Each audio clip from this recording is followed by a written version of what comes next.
Mais um outro conto, vamos lá. Tem um conto que se chama O Colar de Freya. Esse conto, apesar de dizer o colar de Freya, não é sobre Freya nem seu colar.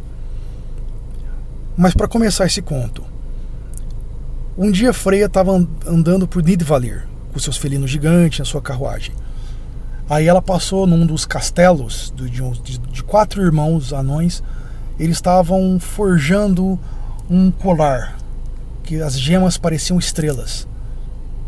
E aí Freya pediu esse colar, implorou para colar esses anões.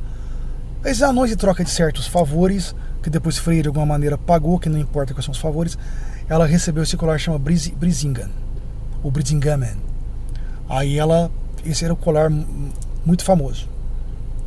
E ela foi embora, não? Aí depois comenta sobre Heimdall.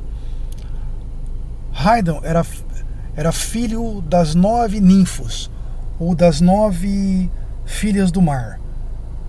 As 9 filhas do mar são filhas de um gigante que se chama Aegir. Aegir, ele é um Jotun, só que ele é o deus das profundezas do oceano. E Aegir, ele é considerado Asa, ele é aliado dos Aesir. Então Aegir não é Aesir, Aegir é aliado dos Asa, é aliado do Aesir. Então esse deus Aegir, com G, esse deus Aegir, ele não é aliado dos Jotun, ele é um Jotun, mas ele é aliado dos Asa. Não sei com quem ele teve essas 9 ninfos, e essas 9 ninfos, de alguma maneira, que não sei como, as 9 tiveram Heimdall. As 9 pariram e deram à luz a Heimdall. Heimdall, então, digamos assim, como eu posso dizer, uma criatura, não sei o que dizer, ele era neto de um Jotun, filho de 9 mães, que são as ninfos, ou as 9 ondas do oceano, talvez. E essas 9 ondas do oceano, essas 9 ninfos, deram a força da terra para o Heimdall, deram para ele a força do sol e deram para ele a umidade da chuva. Então ele ficou muito forte. E ele, como eu posso dizer, ele era um ser brilhante, tinha dentes dourados, ele parecia um ouro, ele recebeu uma espada brilhante.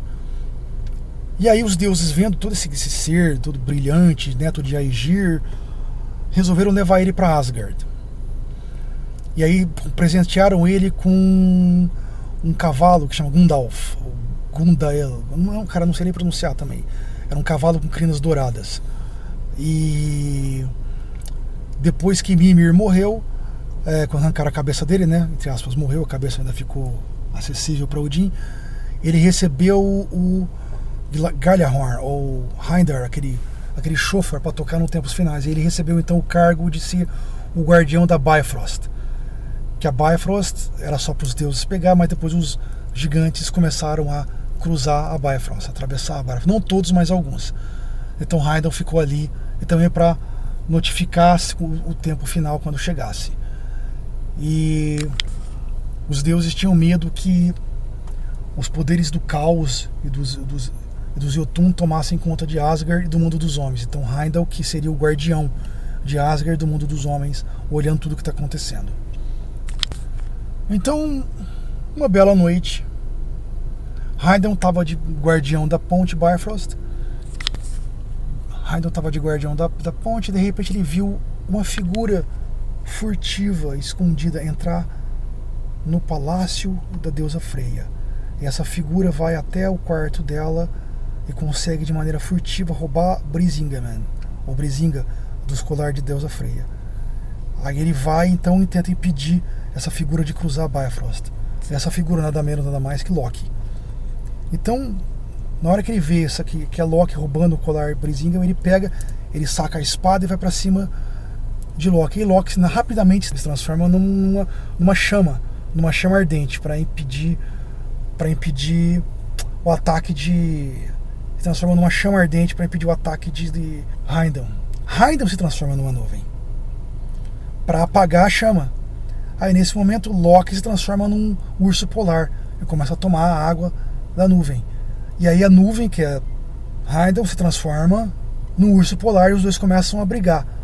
Aí o urso Loki corre até o rio, oceano, suponho, e se transforma numa foca e pula na água. E Heimdall também vai até a água, se transforma numa foca e pula na água. E os dois começam a brigar como foca dentro do mar.